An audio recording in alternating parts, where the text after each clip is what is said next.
So our next speaker is Christian Roy from Quebec, right? And so many of you may know this, many of you may not, but Jacques Ellul was not just Jacques Ellul, he was always part of Jacques Ellul and Bernard Charbonneau, his good friend, his lifelong good friend. And we have the privilege of having Christian with us because he is self-described as the Charbonneau gadfly in the Ellul camp, and we are delighted that he is. And so he enriches our knowledge of Ellul by emphasizing the other piece of the dialogue that Ellul was always in. So welcome, Christian, and over to you. Yes.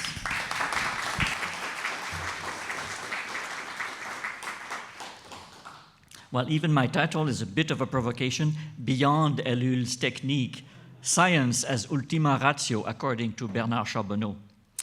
So I'm a historian, so I will start on that note and I'll occasionally lapse into dates. Around 1948, intent on writing a book on the state to counter its overwhelming prestige in the post-war era, Bernard Charbonneau faithfully asked Jacques Ellul to write the book on technique, technique being the key concept Charbonneau himself had pioneered in the early 1930s, but for which his friend would become famous in the 1960s. As Ellul wrote in that book, the state and technique, increasingly interrelated, are becoming the most important forces in the modern world. They buttress and reinforce each other in their aim to produce an apparently indestructible total civilization.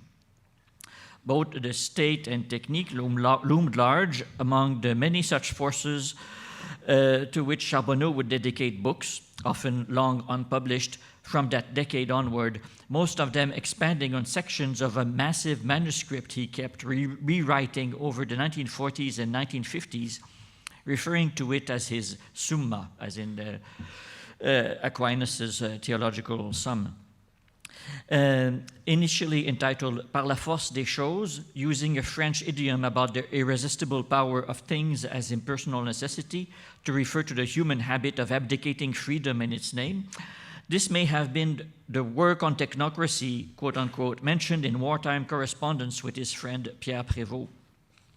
When Ellul's own book on technique came out in 1954, Charbonneau seems to have developed reservations about its relative neglect of science itself as a driving force of what he still called technical progress in a 1,000-page version of the Summa from the late 1950s.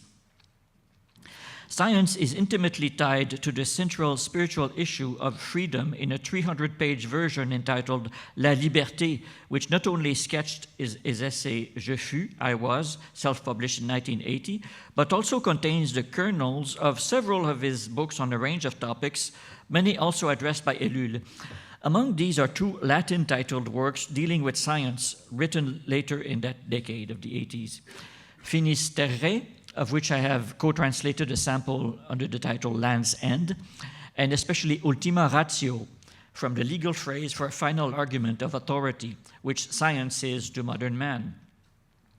Rather than stick to this definitive statement of Charbonneau's growing emphasis on science, about which he never missed an opportunity to tell me that it differed from Ellul's emphasis on technique, I have chosen to trace in this paper some early statements of his alternate take on the relative significance of these twin phenomena. Their articulation is thus discussed around the mid-1950s in the first chapter of the third part of La Liberté, initiating the examination of the dark sides of freedom by focusing on how it is put into question by science and technique over 3 chapters dealing respectively with the ambiguity of science, the imperatives of technique, and organization. The latter is a broader concept also encompassing the state and political economy and the common denominator of all forms of progress as Charbonneau understood it, naming it as the enemy of man as early as 1935.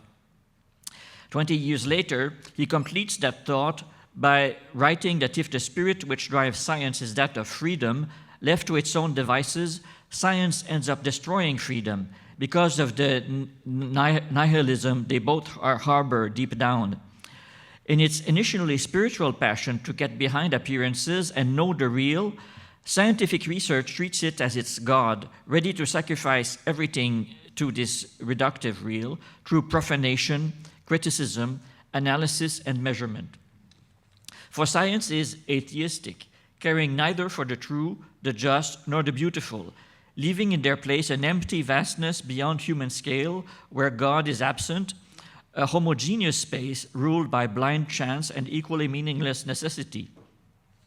Hence the temptation to reintegrate God and man within scientific knowledge and to identify freedom with necessity in that new totality. This process is then justified by two mutually contradictory strategies, according to Charbonneau. On the one hand is the claim to neutrality of a science that, being value-free, can supposedly do no wrong unless it is misused by non-scientists. For unlike religious knowledge, scientific knowledge gives us access to a sterile environment where our thought is not involved, remaining free from risk. This is the appeal of objective research as a kind of parlor game that dispels anxiety, even as it allows us to get a grip on things. Perhaps unwittingly borrowing the anthropological framework of Ordre Nouveau personalists Arnaud Dandieu and Claude Chevalet in their groundbreaking Phenomenology of the Scientist of 1932, Bernard Charbonneau points out that, quote unquote, because science grants us access to the mastery of powers, it is related to magic, only now a perfectly white magic, since black magic has disappeared, end of quote, along with the ancient taboos and prohibitions that clung to smiths as suspect wielders of raw elemental powers from the underworld. As Daniel Cerizuel's doctoral dissertation would later corroborate, in Charbonneau's words, the spirit of science remains that of magic. It is still seeking the philosopher's stone, to pierce the secret of things in order to use their virtues, to intellectually dominate the material universe so as to practically master it, all the while putting doing above being. We may think here of all the advertising lingo, be it for cars or for cosmetics, self-help, or spirituality, that promises to unlock the secret of this or that so we can harness or tap into the hidden power of this or that to do with it as we please and deserve as rightful masters of the real.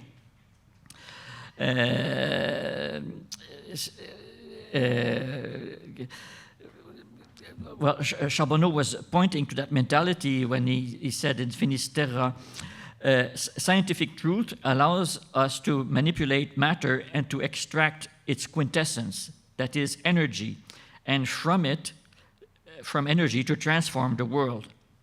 Science is a magic, but an efficacious, an efficient magic, because it is shorn of the share of human dream that sterilized the old kind.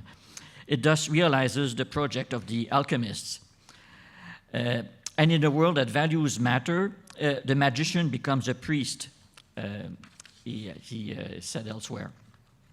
Thus, far from being neutral, following its other opposite claim, science becomes the only access to truth and to the beautiful. For in a society where many religious certainties coexist wherever they even still exist, the only common certainties beyond churches or nations are scientific in nature.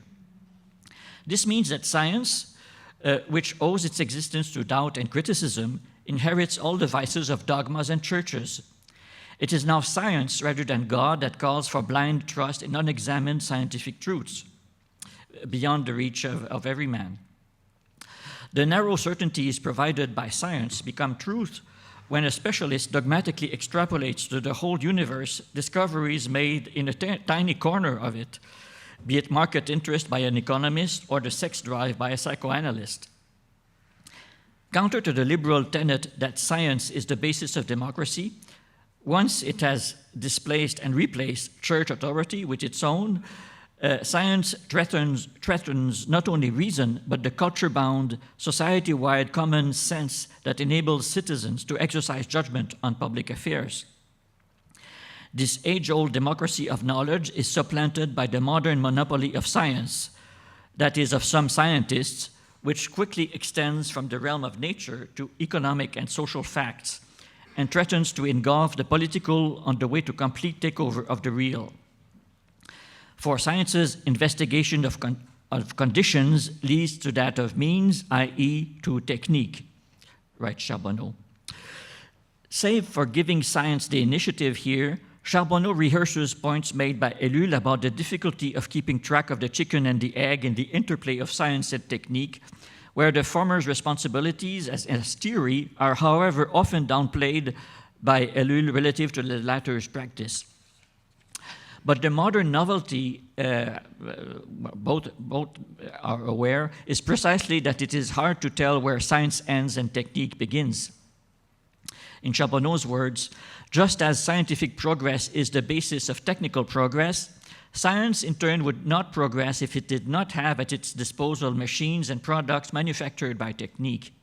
And the scientist himself must increasingly turn into a mechanic. End of quote. This kinship of science and practice, by the same token, makes it converge with entities whose raison d'être is power, money, and above all the state, as disinterested research would not be supported if it was not expected to pay off in the long run.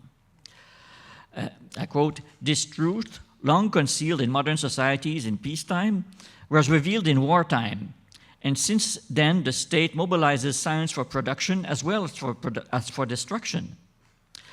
Not just for nuclear physics at the expense of other areas, like during the Cold War, but because science allows the state to know the society it must dominate, and it is science that gives it the means to do so."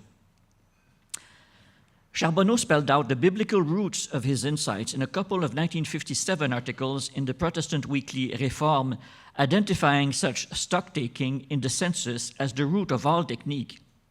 I quote, this being the necessary foundation of any efficient action, but also a procedure with fateful consequences under its aseptic appearance. It is not for nothing that Scripture saw in it the mark of the beast. The census is the crucial act, a true spell that captures life in a paper covered with signs, an act of profanation that reduces it to the status of an object. The numbering of everything announces the use of everything. End of quote. Therefore, objective knowledge is compulsive power. With it, I quote, "Continuing the adventure of Eden, we gain access to science." Science, being in the French use, it's another word for knowledge as such. See, so in the original French, science and knowledge are used sort of interchangeably. So it's kind of important to keep in mind, but the nuance can be lost in English. But in the atomic age, quote unquote, this science only reveals to us the divinity we were already worshipping, namely energy. Nothing really exists but energy. Everything else, man himself, is but a vain form, destined to evaporate in time like a mist.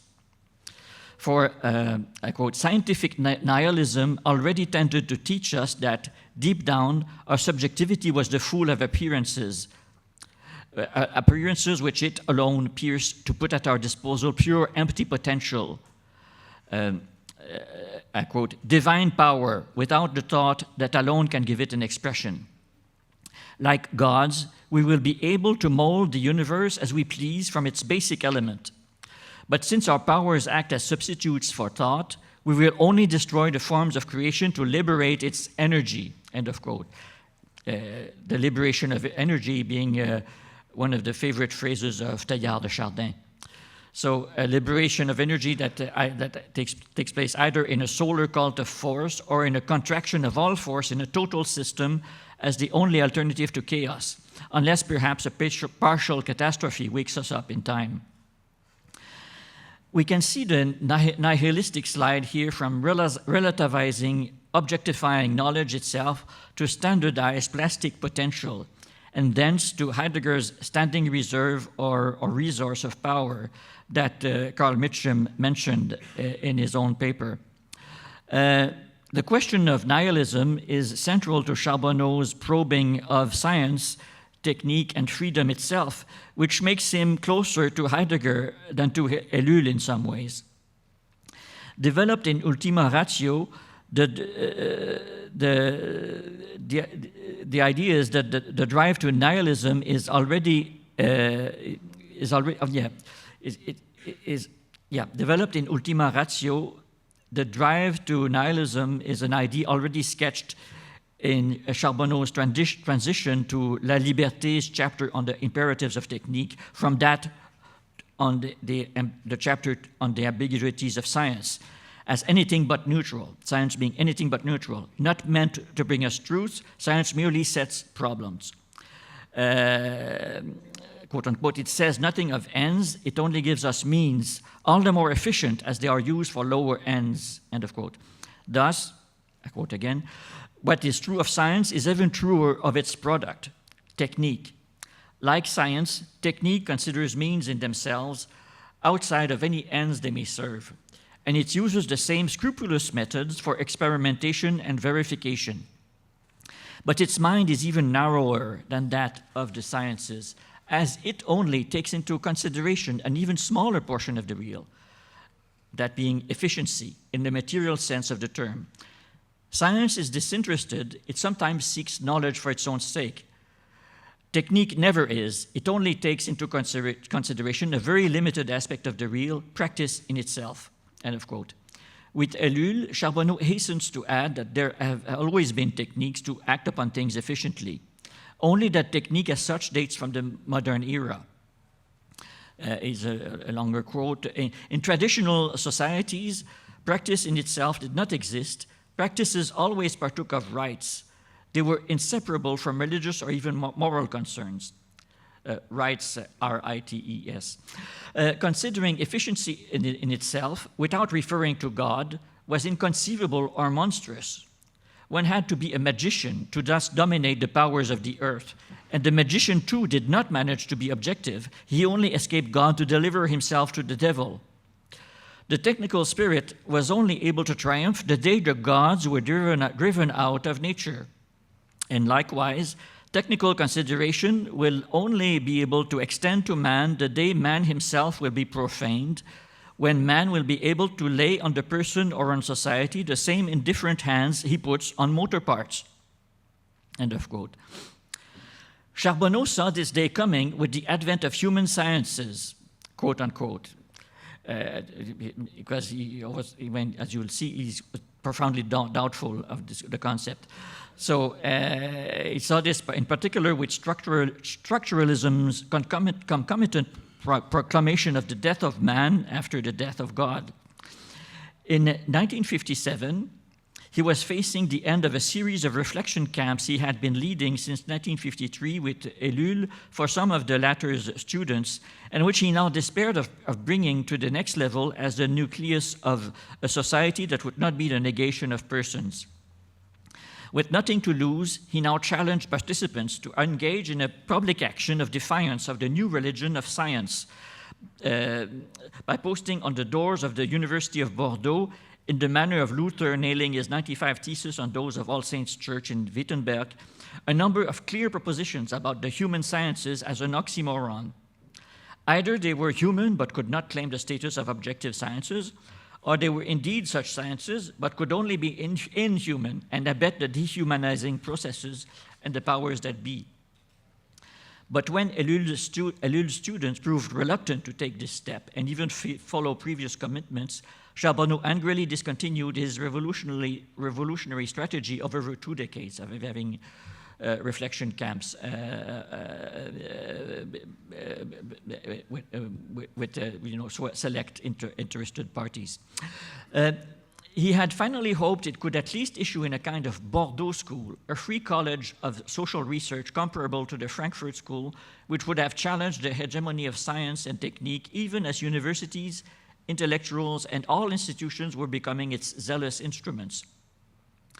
As a poor substitute for the constitution of alternative communities of persons determined to join thought and action in their shared lives, Charbonneau would eventually shift to writing books in hopes of alerting individual readers to the same issues he had been raising since the days when he first found a faithful ally in Ellul around 1930. He still differed from his friend's exclusive Christian approach when he wrote in the mid-80s in Ultima Ratio that I quote, "What separates societies founded on spiritual truths or values becomes secondary compared to their commonalities in the face of the negation of the fact of spirit by scientific truth." End of quote. A scientific truth whose totalitarian drive bypasses life's contradictions more perniciously than religions do, since these at least purport to make sense of existence, which science doesn't care about. Charbonneau thus called on all living spiritual traditions, and he would cast the net very widely, you know, not only to all religion, but to Freemasonry, to aesthetic, philosophical, moral traditions and pursuits. He called on spiritual traditions of broadly defined to rally against science as humanity's antagonist. In Finis Terrae, written under the nuclear cloud of the Cold War's final throes, he reworded parts of his Summa by significantly setting scientific progress rather than technological progress against freedom, democracy, and progress itself. He still squarely faced the possibility that, quote, I quote, "the kernel hidden under the veil of myths and religious traditions might have been sown in vain, and that Homo, prematurely dubbed sapiens, might be unable, such as he is, to conceive, let alone put into practice, the destiny for which he was created. In that case, it is science, that imperfect knowledge of conditions and means and not of ends, that will fulfill his self-destruction. Either the blind powers it grants him issue in catastrophe, or, cut off from its spiritual source, rendered sterile, science freezes, freezing man in an organization that saves him from chaos," end of quote. Averting the system's final consolidation would entail radicalizing the Copernican revolution by turning it against its offshoot in science. For science's taboo, it's the way that it's put beyond question in modern society, is but the age-old religious conformism that makes us identify cosmic motion and divine order, as Galileo merely switched the terms of religious authority and material power under science's falsely neutral cover, enabling technique in all its forms. Thank you.